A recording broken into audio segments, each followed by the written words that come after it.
चाँद से, फूल से या मेरी ज़ुबान से सुनिए, हर तरफ आपका ही किस्सा है, चाहे जहाँ से सुनिए।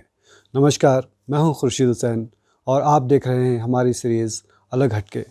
आज हम आपसे रूबरू करा रहे हैं नैनीताल उत्तराखंड के मशहूर रंगकर्मी जनाब मंजूर हुसैन सर को। आइए हम बात करते हैं मंजूर हुसैन सर से। सर आदाब सर। आदाब खुर्शीद। सर आपका खैर मकदम करते हैं हमारे कार्यक्रम अलग हटके में। शुक्रिया, बहुत शुक्रिया। सर दर्शक बेताब हैं आपकी ज़िंदगी के बारे में जानने के लिए। तो सबसे पहले सर मैं ये दर्शकों को ये बताना चाहूँगा कि आपका जन्म स्थान और बचपन की कुछ यादें आप हमारे दर्शकों के साथ रूबरू करें। खुर्शीद, ऐसा है, मेरा बचपन तो नैनीताली में गुजरा, पैदाइश भी मेरी नैनीताली की है। अच्छा। और मेरे दादा दादी सब नैनीताल में ही रहे हैं, यहाँ यहीं उन्होंने आज़ादी पाई। जी, आज़ादी के टाइम से आज़ादी यहीं पाई उन्होंने, नैनीताली में ही पाई। और फिर उसके बाद मेरे 6 बहनें थी, हम 5 भाई थे। अच्छा। तो बड़ा परिवार था। दादी को तो मैंने देखा, दादा को मैंने देख पाया। बचपन में इतनी यादें हैं कि हमने जो शिक्षा प्राप्त करी, एक ये रॉयल होटल में एक स्कूल हुआ करता था, प्राइमरी पाठशाला। अच्छा। वहाँ हमारी शिक्षा शुरू हुई, 1 से 5 तक हमने वहाँ पढ़ा। उसके बाद हम मिडिल स्कूल में गए, लेकिन जीवन बड़ा कठिन था हमारे परिवार का। जीवन बड़ा कठिन था। तो मैं कक्षा 6 तक वहाँ पढ़ा। तो उसके बाद क्या हुआ कि बड़ा परिवार था, आर्थिक स्थितियाँ ठीक नहीं थी। तो वालिद साहब का घोड़ाखाल सैनिक स्कूल में ठेका था। अच्छा। वॉशिंग और ड्राइकिंग वगैरह का। तो घर में शिक्षा किसी के पास थी नहीं ज़्यादा। हमारे वालिद साहब उर्दू पढ़े हुए थे और भाइयों में भी कोई नहीं पढ़ा था। तो वहाँ जब आदमी की ज़रूरत पड़ी तो मेरे को भी स्कूल से छुड़ा दिया गया। अच्छा। तो मैं 1 साल तक घोड़ाखाल स्कूल में वालिद साहब के साथ काम करता रहा। अच्छा। उसके उसके बाद वहाँ से जब वो उनका वो ख़त्म हुआ, पीरियड ख़त्म हुआ, वो नैनीताल आया मैं। फिर मैंने CRST में 6th में फिर से एडमिशन लिया। वहाँ से मैंने पूरी शिक्षा ग्रहण करी, इंटर किया। इंटर करने के बाद फिर मैंने कुमाऊं विश्वविद्यालय से ग्रेजुएशन करा। कौन से ईयर में आए आप कुमाऊं विश्वविद्यालय? कुमाऊं विश्वविद्यालय में मैं 1982 में था। 82 में? हाँ, सन 1982। उसके बाद CRST से वो ग्रेजुएशन करने के बाद नौकरी की तलाश में भी थे, लेकिन मैं बीच में एक चीज़ छोड़ गया कि आर्थिक स्थिति कमज़ोर होने के वजह से जब मैंने हाई स्कूल किया तो वेधशाला एक संस्थान है यहाँ। हाँ, तो वहाँ मेरे को नौकरी करनी पड़ी 4th क्लास में, प्रयोगशाला सहायक के पद पर। मैंने वहाँ से नौकरी शुरू करी और उसके बाद प्राइवेट जो है मैंने कॉलेज किया। फिर उसके बाद संघर्ष करते रहे, जीवन था। तो कुछ इस तरह के दोस्तों के साथ मैं निकल चुका था घर से कि वो बंदिश से। तो मेरे को लगा था कि नहीं यार, एजुकेशन बहुत ज़रूरी है। मैं पढ़ते रहा, मैंने प्राइवेट ग्रेजुएशन किया। उसके बाद नौकरी की तलाश में रहे। फिर मैं सरकारी विभाग PWD में नौकरी करने आ गया। मेरा एजुकेशन वो डिपार्टमेंट में भी हुआ, लेकिन कहीं दूर था, मैंने वहाँ ज्वाइन नहीं किया। रोडवेज में भी मेरा कंडक्टरी में हुआ, मैंने वो भी ज्वाइन नहीं किया। अच्छा। हाँ, तो फिर मैं नैनीताल में इसलिए रुका रहा कि मेरे को अपने माँ बाप के साथ रहना बहुत ज़रूरी था। यहाँ के डिपार्टमेंट में? हाँ, तो यहाँ मैंने ज्वाइन कर लिया था, यहाँ मैं नौकरी करते रहा। और मेरी ज़िंदगी में जो संघर्ष रहे हैं वो बहुत ज़्यादा रहे। हमने बड़ी कठिनाइयों से अपना जीवन जिया है। तो वो सब जो था, संघर्ष जो था और जो कठिनाइयाँ थी, उसने जो है जीवन को जीना सिखाया। फिर ऐसा हुआ कि वेधशाला में मैं करीब करीब वो होगी तुम्हारे 77 की बात है, ऐसी है करीब, कि वहाँ चंद्र मोहन जोशी हुआ करते थे। तो उन्होंने, वहाँ से मेरी रंगमंच की शुरुआत भी हुई कहना चाहिए। अच्छा। मैं मतलब रंगमंच में तो मैं जुड़ा रहता था, अपने दोस्त था मेरा एक हरीश, वो कॉलेज में यहाँ जब ये कमीशन वगैरह होते थे तो वहाँ कराता था वो। अच्छा। लेकिन वहाँ से मेरी एक्टिंग की शुरुआत हुई। वो वहाँ से नाटक किया उन्होंने, हम पाँच। तो मेरे को उन्होंने भीम का रोल दिया उसमें। भीम का एक चरित्र था, निभाना था।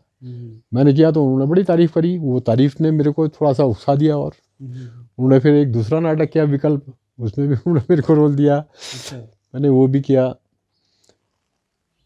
उसके बाद ऐसा हुआ कि फिर अब तुम मेरे जीवनी के बारे में पूछ रहे थे, तो मेरा रंगमंच भी मेरा एक जीवन के बारे में एक बहुत अहम हिस्सा रहा। क्योंकि मैंने करीब करीब 23-24 साल वो आज तक मैं लगा हूँ, तो करीब करीब 23-24 साल तो मैंने युगमंच को दिए हैं अपने ज़िंदगी के। जवानी जो है पूरी वो दी है।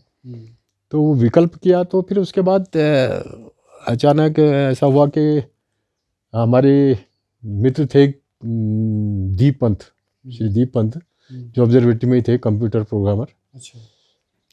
वो काफ़ी रंगमंच से जुड़े हुए थे, एकांश संस्था से भी जुड़े थे वो। मैं जो है चाहता हूँ कि नैनीताल का जो इतिहास है रंगमंच का, वो जो हमारी नई पीढ़ी है उसको सही सही पता तो लगे। बिल्कुल। तो वो पर्चा घुमाया गया, और वो नाटक, हाँ, और फिर नाटक की रिहर्सल शुरू हुई। बल्कि यहाँ तक कि ईशान त्रिवेदी भी यहाँ स्टूडेंट थे तब। अच्छा। उनके पास भी गए, उन्होंने कहा कबीरा खड़ा बाजार में कैसे होगा। लेकिन एक तुम्हें सत्यता बताऊं कि युगमंच को दूसरे बार खड़ा करने वाला शख्स जो था उसका नाम कहीं नहीं आता है। इसलिए मुझे इतना आक्रोश में ये बातें कहनी पड़ रही हैं। जी सर। क्योंकि जिसने जो किया है वो उसको मिलना चाहिए, उसका हक उसको मिलना चाहिए। तो डॉक्टर अनिल पंत ने कबीरा खड़ा बाजार में शुरू किया, लिंक हॉल में उसकी रिहर्सल शुरू हुई। बहुत सारे लोग आए, बहुत सारे लोग गए, लेकिन फिर वो नाटक हुआ, तैयार हुआ। और वो नाटक हुआ तैयार इसलिए कि एक पहले नाटक प्रतियोगिता हुआ करती थी बहुत ज़्यादा। तो रामनगर में एक प्रतियोगिता होती थी, नाटक प्रतियोगिता, उसके लिए वो तैयार किया गया। जब नाटक तैयार हो गया तो अब मेरे को अच्छी तरह से याद है कि वो जब उसके लिए एक फॉर्मेलिटी करनी पड़ती है, फॉर्म भरना पड़ता है। अच्छा। तो फॉर्म भरा गया तो उसमें ये हुआ कि अब इसको किस संस्था से भरे, क्योंकि उसमें एकायन के भी लोग थे, एक दो युगमंच के भी थे। एकायन के ज़्यादा थे, डॉक्टर अनिल पंत एकायन से भी करते थे। अच्छा। और नाटक के बारे में जितनी जानकारी उनको है मेरे ख्याल से नैनीताल में किसी को होगी नहीं, लेकिन वो गुमनाम है। उन्होंने 25 पैसे की किताब मिलती है, किस्सा है तोता मैना, उस पर नाटक किया उन्होंने। और शिष्ट का आखिरी आदमी, मतलब इस तरह के नाटक उन्होंने किए। उसके बाद कबीरा खड़ा बाजार की बात बताऊँ मैं तुम्हें कि वो हुआ, फिर फॉर्म भरा गया, उसमें फॉर्मेलिटी पूरी करनी पड़ती है, या अध्यक्ष, सेक्रेटरी, ये वो तमाम सारी चीज़ें भरनी पड़ती हैं। तो बल्कि अध्यक्ष के नाम के लिए भी बड़ी चर्चा हुई कि यार किसको भरा जाए यार ना। तो अनिल पंत जी और जहूर आलम जी दोस्त ठहरे, उन्होंने कहा जहूर आलम का, बल्कि जहूर आलम साहब ने कहा उस समय कि यार नहीं मेरा नाम मत डालना, मुझे दुकान चलानी है। अच्छा। उन्होंने कहा लिखो इसका नाम लिखो इसका ना। वो भरा गया, उसमें अध्यक्ष जहूर आलम, सेक्रेटरी दीप पंत, के पी शाह जी, ये भरा गया, फॉर्म भरा गया, भेजा गया वहाँ। नाटक प्रतियोगिता में गए हम, और वहाँ पे हमें द्वितीय पुरस्कार मिला। अच्छा, बहुत बढ़िया। द्वितीय पुरस्कार मिला, और ख़ास बात यह है कि उसकी बड़ी घटना है कि राजेश का पता नहीं क्या हुआ शो के बाद। राजेश आर्या हमारे सीनियर एक्टर, वो उसी दिन वापस आ गए थे हमको, जब दूसरे हाँ शो करने के बाद। और जब वहाँ प्राइज डिस्ट्रीब्यूशन हो रहा था, तो बेस्ट चरित्र अभिनेता का अनाउंस हुआ, राजेश आर्या युगमंच नैनीताल। अच्छा। राजेश आर्या वहाँ ठहरे नहीं, बड़ा हल्ला बोला, पहले तो हम भी सुन रह गए, फिर हम सारी पूरी टीम चिल्लाई, फिर दूसरा जाके उनका प्राइज़ लाया। तो इस तरह की घटनाएं होती रही। फिर वो कबीरा खड़ा बाज़ार में कई जगह हुआ। अच्छा। हाँ, उसमें याद है मुझे कि बहुत लोगों का सहयोग रहा, जैसे अनिल घेडियाल, राजेश आर्या और हमारे योगेश पंत, के पांडे, तो ये लोग थे इसमें जो मेन थे। फिर उसके बाद 1983 में एक वर्कशॉप लगी यहाँ एनएसडी के स्टूडेंट्स ने यहाँ पे करी थी, जिसमें सलीम आरिफ और प्रगति शाह वगैरह थे। ये इन लोगों ने यहाँ एक वर्कशॉप करी, तो उसमें भी मैंने भाग लिया। जी सर, मैं माफ़ी चाहूँगा, आपकी बात काट के एक बात पूछना चाहूँगा। जी सर, जैसे आपने बताया कि कबीरा खड़ा बाज़ार में आपने किया, तो उसका कोई दोहा, कोई लाइन, कोई संवाद, कुछ गीत हमें बताना चाहेंगे सर? हाँ, वैसे तो मेरी ज़िंदगी का तीसरा नाटक था वो, लेकिन मेरी खुशकिस्मती है कि मैं उसमें बाद में उसको इतने शो किए गए और मैंने खुद उसको सह निर्देश मतलब रीडायरेक्ट किया उसको। अच्छा कई बार किया युगमन से। जी। तो उसमें बाद में मैंने पहले तो रैदास का रोल किया था उसमें, उसके बाद मेरे को कबीर तक का करने का मौका मिला, खुद रीडायरेक्ट किया और कबीर का रोल किया। अच्छा सर, कुछ तो उसमें हाँ, तो उसमें काफ़ी कुछ जैसे कबीर का एक डायलॉग है कि वो बादशाह से कहता है, आपको याद होगा साहिब कि हमारे वहाँ एक दानिशमंद हो गुजरे हैं, अमीर खुसरो उनका नाम था। अपने बादशाह के गले में मोतियों का हार देखकर उन्होंने फरमाया था कि गरीबों के आंसू मोती बनकर बादशाह सलामत के गले की ज़ेबाइश बने। बहुत बड़ी बात थी। बहुत बढ़िया जी। और जब तुम पूछ ही रहे हो कि यार कुछ याद है, तो एक थोड़ी सी दो लाइन मेरे को उसकी याद है, जो हमारे उस पर कटाक्ष करती है धर्म पर कि मोह को कहाँ ढूंढे रे बंदे, मोह को कहाँ ढूंढे रे बंदे, मैं तो तेरे पास में, ना मैं देवल ना मैं मस्जिद, ना काबे कैलाश में, खोजी होए तो तुरंत मिले हैं पल भर की तलाश में, ना मैं देवल ना मैं मस्जिद, ना काबे कैलाश में। तो अभी तो थोड़ा बीमारी ने, नहीं तो ये बड़ा हाँ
तो सर, हम अब अपने दर्शकों को आपकी कॉलेज लाइफ के बारे में रूबरू करना चाहते हैं। कुछ लाइफ के, जो आपका कॉलेज लाइफ के बारे में है, कुछ दर्शकों को बताएं सर। कॉलेज लाइफ तो खुर्शीद ऐसा है कि मेरी प्राइवेट शिक्षा रही, तो ज़्यादा मैं उसमें दोस्तों के साथ नहीं मिल पाया या कॉलेज में ज़्यादा समय नहीं दे पाया, इसका मुझे मलाल है। लेकिन हाँ, जैसे CRST में था जब मैं, तो छोटे थे तो जब हम, तो मेरे को एक बार कव्वाली गाने का शौक़ लग गया। कव्वाली गाने का? हाँ, क्या बात है। तो एक कव्वाली पार्टी ज्वाइन कर ली गई हमारे द्वारा। अच्छा। तो वो रंग कहे तो कला की शुरुआत भी थी। हाँ। तो बल्कि CRST का जब वो सिल्वर जुबली उनका प्रोग्राम हुआ था, तो उसमें भी मैंने एक्स स्टूडेंट की तरफ से वो वहाँ एक कव्वाली पार्टी लिया करके वहाँ कव्वाली गाई थी। बल्कि उसमें हरीश राणा, मिथिलेश पांडे, इन लोगों ने नाटक वगैरह किए थे। अच्छा। हाँ, तो मैंने भी कव्वाली गाई थी एक वहाँ। हम्म। तो ये भी शौक़ रहा। और सर कुछ शारस्ती कव्वाली का कुछ अंश सुना सकते हैं सर? कव्वाली का तो अंश अभी ज़रा सा टफ हो संभव नहीं होगा वह। अच्छा। लेकिन हाँ, ये है कि जैसे जब हम शारस्ती में आए, पहले तो मैं प्राइमरी स्कूल से ही थोड़ा स्पोर्ट्स में भी मेरा शौक़ रहा। अच्छा, हाँ, प्राइमरी स्कूल से भी क्या मैंने खेलने का शौक था? खेला, हॉकी खेली, फुटबॉल खेली। अच्छा। उसके बाद शारस्ती में आए तो वहाँ से भी मैंने शारस्ती की से भी मैंने जो है फुटबॉल और हॉकी खेली। अरे वाह। उसके बाद खेलने का ऐसा शौक़ रहा कि समय मिलता था तो फील्ड ही में रहते थे ज़्यादातर फील्ड में रहते थे। तो एक ये टीम बनाई गई थी, क्रिकेट की टीम। अच्छा, क्रिकेट की टीम। हाँ, यंग क्लब करके। उसमें तुम्हारे बिष्ट जी जो आज कॉलेज में प्रोफेसर हैं, डीएस बिष्ट जी। जी हाँ, अच्छा। ये लोग थे। पप्पू, अपने प्रवीण शाह जी वगैरह, ये लोग। तो मैं भी उसमें मेरा एक दोस्त था कैनी डेविड, वो मुझको ले गया था। मैं भी एक बॉलर के हिसाब से मैंने वहाँ पे ऑल इंडिया टूर्नामेंट था, उसमें उन्होंने भाग लिया था। अच्छा। हाँ हाँ, तो मैंने खेला उसमें और विकेट भी लिए। तो ये शौक़ था, लेकिन कहीं पर भी स्थिरता नहीं रही, कोई गाइडेंस नहीं थी, कोई बताने वाला नहीं था। सर कोई ऐसा यादगार किस्सा जिससे लोगों को भी प्रेरणा मिले कि आप किस कठिनाई से उभर के बाहर आए हैं और किस तरह से लोग आपके जीवन को देखकर थोड़ा प्रेरणादायक बने जो? हाँ हाँ, खुर्शीद, ये तो मैं आपको तो ऐसे बता चुका हूँ कि मतलब आर्थिक स्थिति ठीक नहीं थी, तो मैंने वहाँ 4th क्लास से नौकरी शुरू करी। उसके बाद मैं क्लैरिकल में आया और मैंने रईस ब्रदर्स के वहाँ भी नौकरी करी। अच्छा। हाँ, कुछ दिन सेल्समैनी की ना।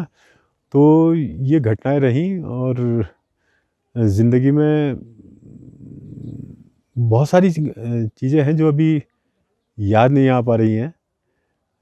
कठिनाइयाँ बहुत रहीं ज़िंदगी में, लेकिन उन कठिनाइयों को झेलते हुए आगे बढ़ते रहे। संघर्ष की बहुत हाँ ताकत हाँ हाँ हाँ हाँ। जी सर। सर इसके बाद हम माफ़ी चाहते हैं, आपसे ही बात करना चाहेंगे सर।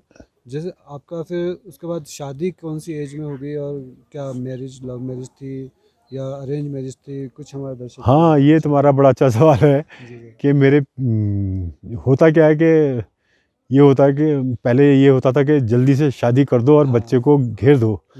तो मेरे घर वाले काफ़ी मेरे पीछे पड़े रहते थे शादी। लेकिन अपना शादी का ऐसा कोई इरादा नहीं था। लेकिन होते होते फिर वो 84 में हमारे मामा हुआ करते थे, आज़ाद हिंद फौज में भी रहे वो। अच्छा।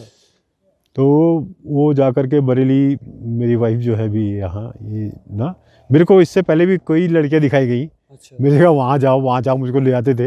मैं आगे कह देता था कि नहीं, मैंने नहीं करनी है। ये मेरे साथ रहा। पसंद नहीं आया। हाँ हाँ, पसंद नहीं आया, ये रहा। उसके बाद मैं जब करीब 29-30 साल का हो गया था, तो घर वालों को ज़्यादा चिंता हो गई। अपने को तो चिंता थी नहीं खैर ऐसी कुछ।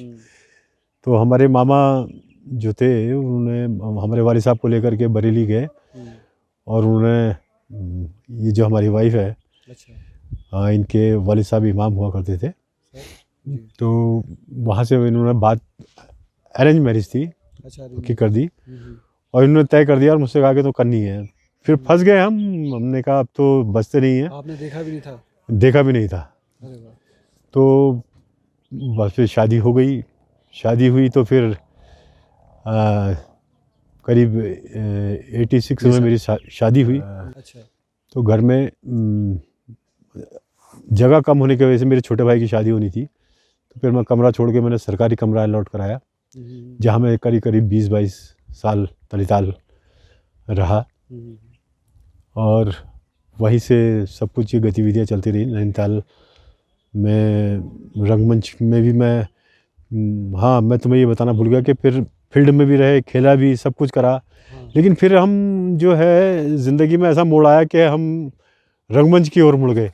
अच्छा। मैंने आपको बताया था कि दीप पंत जी हैं, हाँ, उनके थ्रू जो है रंगमंच में जुड़ गए और वहाँ बहुत ही लगन से अपनी पूरी ज़िंदगी, मतलब सारे रिश्तेदारियाँ छोड़ दी, त्यौहार छोड़ दिए, हम उसी में लगे रहते थे 24 घंटे, रंगमंच में रंग में।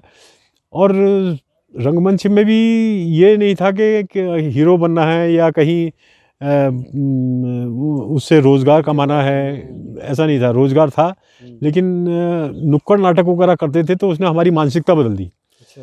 तो वो जो रंगमंच को हमने लिया एक मिशन के तौर पे लिया कि नहीं यार, समाज में कोई परिवर्तन करना है, क्योंकि हम ऐसे लोगों से जुड़े थे जो इस तरह की मानसिकता रखते थे और उनके बीच खुली में। विचारधारा के लोग। हाँ, तो हमने बस ये नहीं होता था कि यार एक्टिंग बहुत अच्छी करनी है या बहुत अच्छा म्यूज़िक होना है, लेकिन बस इतना था कि जो भी हम कर रहे हैं उसका मैसेज जो है वो समाज तक जाए, अच्छा जाए और जो है अपनी बात कहने के लिए। तो सर, आप हमारे दर्शकों को रंगमंच के सफ़र के बारे में बताइए कि किस तरह से आपका सफ़र रहा रंगमंच का, क्या क्या किया आपने अब तक और कैसे क्या रंगशाला में क्या रहा, रंगकर्मी की भूमिका कैसे निभाई आपने?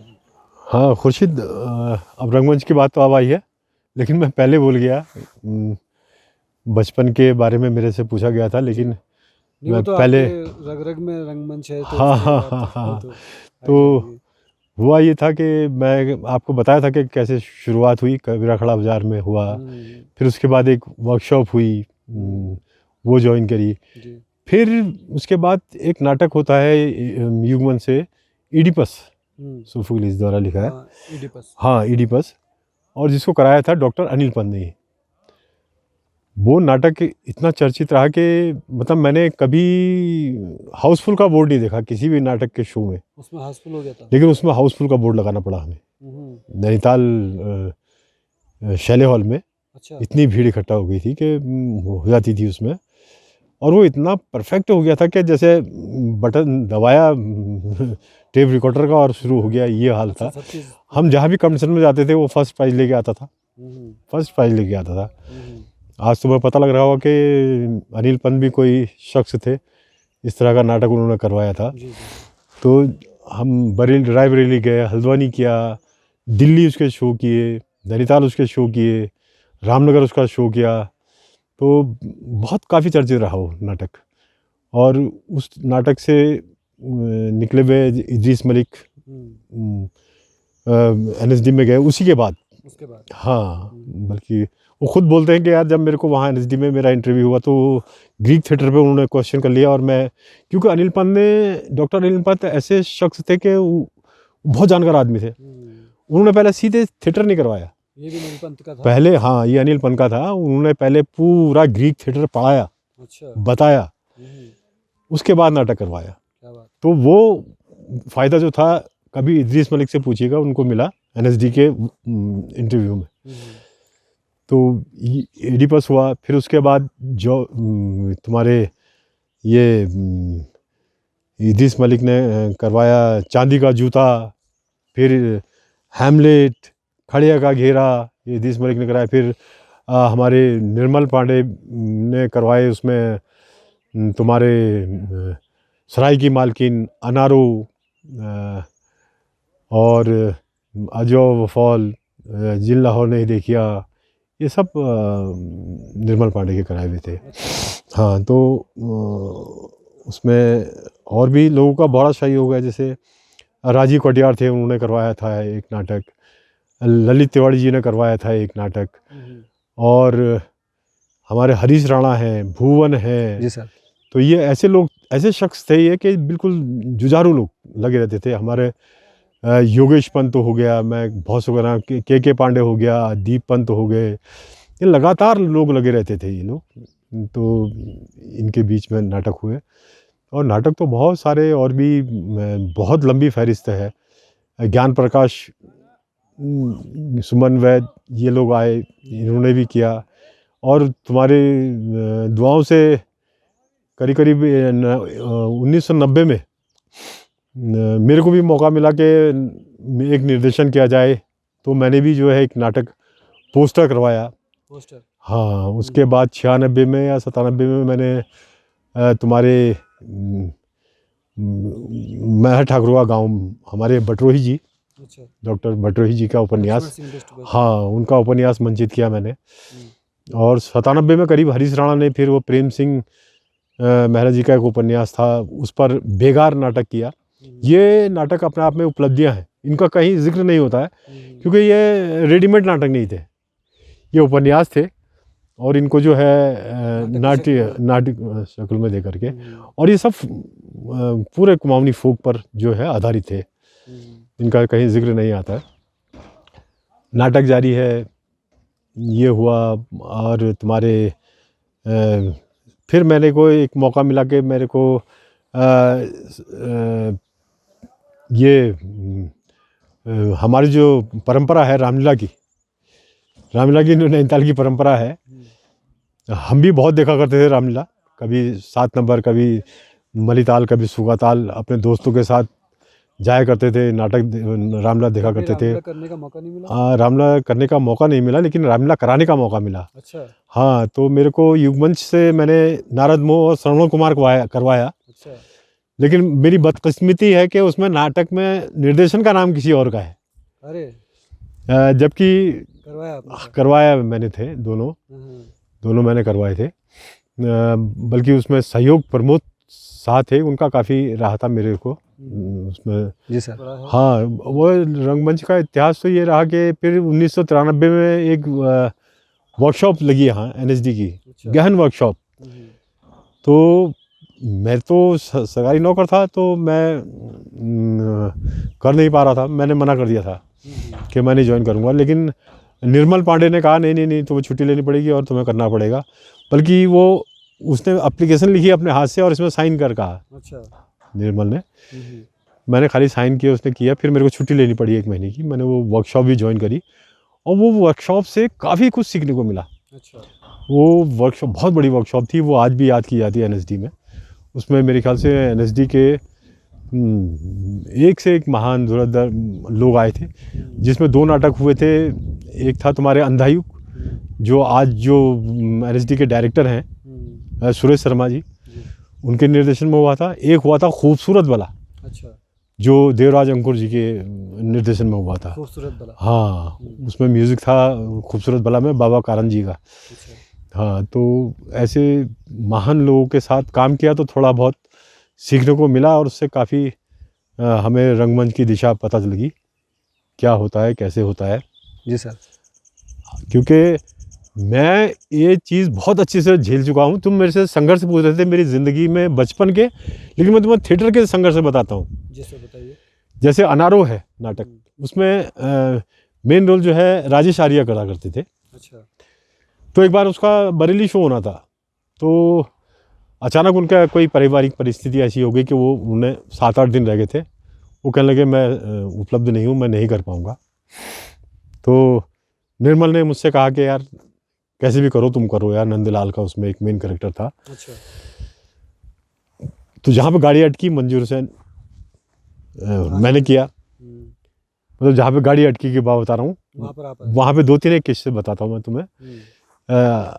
अनारो में हुआ। फिर एक बार संजय शर्मा, जो आप NSD पास आउट लड़के हैं, वो यहाँ आकर के एक था गधा कर रहे थे नुक्कड़ पे। अच्छा।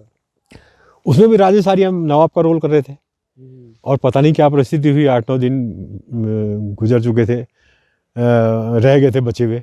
उन्होंने कहा मैं नहीं कर पाऊँगा, और मेरे वालिद उन दिनों इंतकाल फरमा चुके थे, तो मैं नहीं जा पा रहा था। तो मेरे को बुलाया गया, तो मुझसे कहा गया कि यार अब वो जो भी हो गया यार, लेकिन तुम अभी इसको करो, क्योंकि नहीं तो फिर ये नहीं हो पाएगा।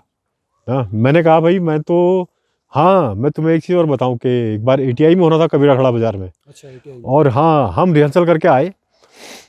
अच्छा, हुआ क्या करता था कि युगमंच के पास जगह नहीं थी उस समय कोई ऐसी, जब हमने 82 में शुरू करी थी, तो युगमंच के जो म्यूज़िक का सामान अमान हुआ करता था, वो मेरे घर पे रखा जाता था। हम चादर में बात करके, पीठ में लाद करके शहर तक ले आते थे, और रिहर्सल ख़त्म होने के बाद मेरे घर आता था वो। तो वही रिहर्सल ख़त्म करके हम करीब 11 बज रहा होगा, घर को आ रहे थे। मेरे घर के नीचे, जहाँ पे अब आश्रम बन चुका है, वो नीचे से रोने धोने की आवाज़ सुनाई पड़ी मुझे बहुत ज़ोरों से। तो मेरे साथ दीपंत भी थे, योगेश पंत भी था। हमने आवाज़ सुनी रोने की, तो हमने क्या बात हुई है, क्या हुआ। आया तो पता चला कि मेरे घर में जो है रोना पीटना पड़ा है। तो पता चला कि मेरी एक सिस्टर थी, कारण होगी, शादीशुदा, वो इंतकाल फरमा गई है। तो बड़ा सैड सा माहौल हो गया, बहुत ही गमगीन माहौल हो गया। बल्कि वो दीपन जी को कहाँ जाना पड़ता था, वो रुके रहे बहुत देर तक, बड़ा सांत्वना देने लगे मेरे को ना। अब हुआ क्या कि दूसरे दिन जो है उसका शो होना था। अच्छा। नाटक का हम फाइनल रिहर्सल करके आ रहे थे, दूसरे दिन उसका शो होना था। तो ठीक हुआ, मैं तो भूल गया कि नाटक होना है। सिस्टर गुजर चुकी थी, सदमा लग गया। सदमा लग गया। हम गए वहाँ, उनको दफनाया दुफनाया, और फिर ये यहाँ जो है ये लोग भी बड़े परेशानी में पड़ गए कि एक रहदास का रोल होना है और कैसे होना है, क्या होगा। तो इन्होंने हरीश पंजी को जो है कहा कि यार तू किसी तरह से कर ले। उसमें एक गाना हुआ करता था जो मेरे को ही तैयार कर रखा था, जब मैं भूला रे भाई मेरे सतगुरु जुगत लखाई, बड़ा ऊंचे पेज में हुआ करता था वो। कबीर का कविता। वो अभी तो मैं उसको जरा सा भी मैं तुम्हें आगे कहानी बताऊं। अच्छा। पहले हाँ। तो जब लौट के आया तो मैं सुकाताल से जैसे ही नीचे को आ रहा था तो टीम जा रही थी ऊपर को। अच्छा। ATI को शो करने के लिए। रंगमंच का कीड़ा जो है काट गया। वो कहने लगे यार तू चिंता मत कर, हो जाएगा, तू आराम से रहना, कोई बात नहीं। मैंने घर में गया मैं, और उसके बाद मैं लौट करके आया सीधे ATI। अच्छा। मैंने कहा यार बहन गुजर गया, वो वापस तो आ नहीं सकती है। अच्छा। वो मैंने शो किया उसी दिन। क्या बात है। तो शो किया ऐसे ही वाले साहब के। हाँ, बस ये था कि नाटक होना चाहिए, कैसे भी होना चाहिए। वैसे ही वाली साहब का रहा कि जब वो उसके बाद एक बार वाली साहब, मैं आपको बता रहा था कि वाली साहब गुजर चुके थे, तो इन्होंने मुझे बुलाया। मैं वहीं पर आ रहा हूँ फिर कि यार वो नाटक राजेश नहीं कर पा रहा है, नवाब का रोल अब तुमने करना है। अच्छा।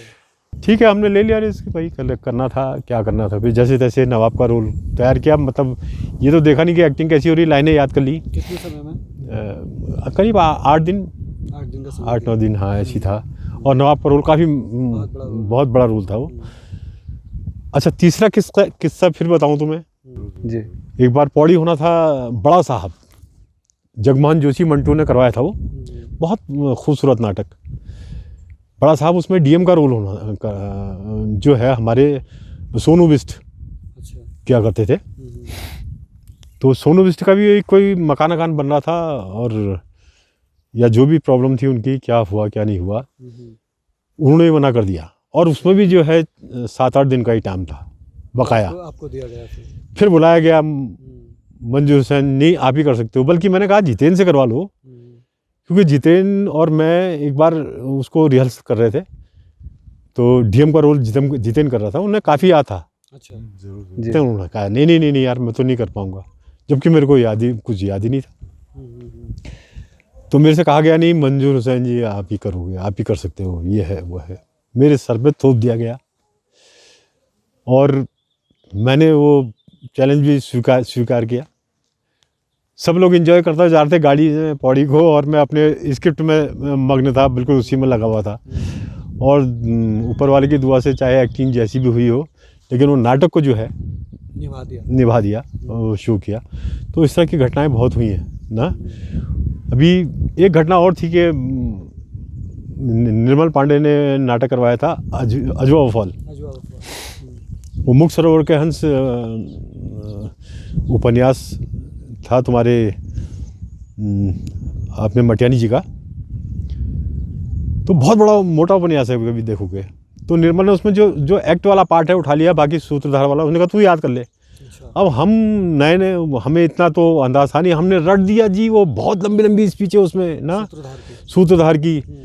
बस याद करते दिमाग खराब। बस दिन रात ऑफिस, खाने जाओ, पीने जाओ, सोने जाओ, एक ही चीज़ चलता था दिमाग में, अजवा फॉल नाटक चलता रहता था। तो बल्कि उसमें मेरे साथ हादसा भी हुआ। कैसा हादसा? हादसा ये हुआ कि जिस दिन उसका पहला शो था, तो मुझे वो लेके आना पड़ता था जली हुई आग में लोहान जला करके। फर्स्ट एंट्री मेरी होती थी, तो वो हम लेके खड़े थे बहुत देर से एंट्री के लिए। तो वो लोहान जल रहा था, वो सब मेरे सर में चढ़ा या क्या हुआ। वानिया जोशी भी थी उसमें। हाँ, तो बहुत बड़ा सेट लगा हुआ था और काफ़ी भीड़ नाटक में। तो जैसे ही नाटक शुरू हुआ मैं गया, मैंने पहली स्पीच बोली तो और मतलब नाटक शुरू होने से पहले ही मेरे को थोड़ा उसका असर हो गया था, सर दर्द होने लग गया था मुझे। लेकिन मैंने पहली स्पीच बोली और उसके बाद मेरे को बहुत सीवियर पेन, बहुत ख़तरनाक पेन हो गया। हाँ, बल्कि वानिया जो थी नीचे, हम सेट के अंदर घुसे हुए थे, मैंने कहा वानिया मेरे बहुत तेज़ में दर्द हो गया। उन्होंने कहा मंजूर दा करो, कैसे भी करोगे, ये है वो है।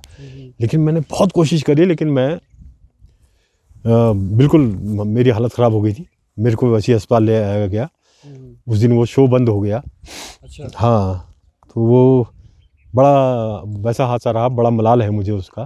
तो बाद में फिर मैंने, बल्कि उसका एक शो तो निर्मल ने स्क्रिप्ट पढ़ के ही करा उसका। फिर तीसरे शो से मैं फिर आया। अच्छा। फिर मैंने लगातार उसके कई शो किए। उसकी पहली स्पीच हुआ करती थी, वो थाल लेकर के लगे हैं, लोभान जल रहा है उसमें ना। जी।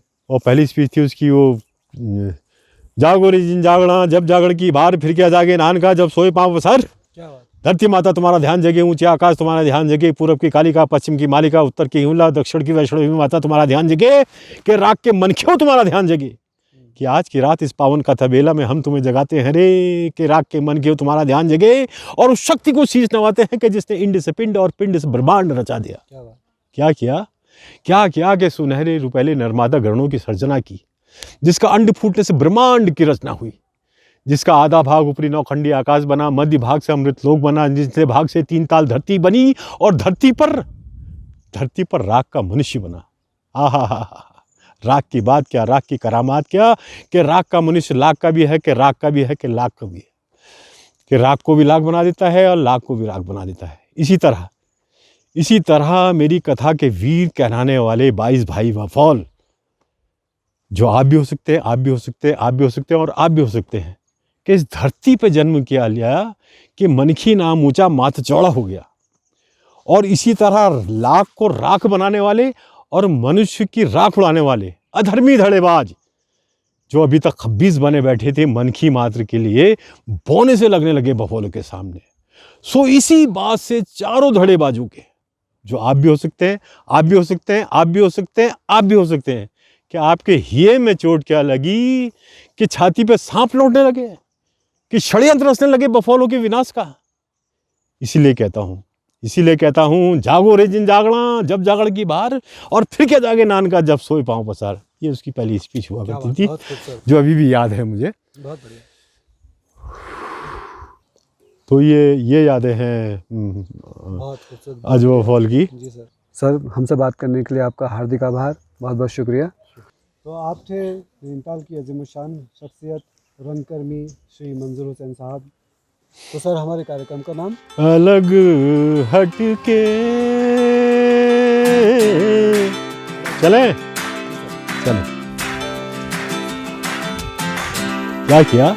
क्या किया कि सुनहरे रुपैले नर्मदा गणों की सर्जना की, जिसका अंड फूटने से ब्रह्मांड की रचना हुई, जिसका आधा भाग ऊपरी नौखंडी आकाश बना, मध्य भाग से अमृत लोक बना, जिससे भाग से 3 ताल धरती बनी, और धरती पर राग का मनुष्य बना। आहा, राग की बात क्या, राग की करामात क्या, कि राग का मनुष्य लाग का भी है, कि राग का भी है, कि लाग का भी है, कि राग को भी लाग बना देता है और लाग को भी राग बना देता है। इसी तरह मेरी कथा के वीर कहलाने वाले 22 भाई वफौल, जो आप भी हो सकते हैं, आप भी हो सकते हैं, आप भी हो सकते हैं, और आप भी हो सकते हैं,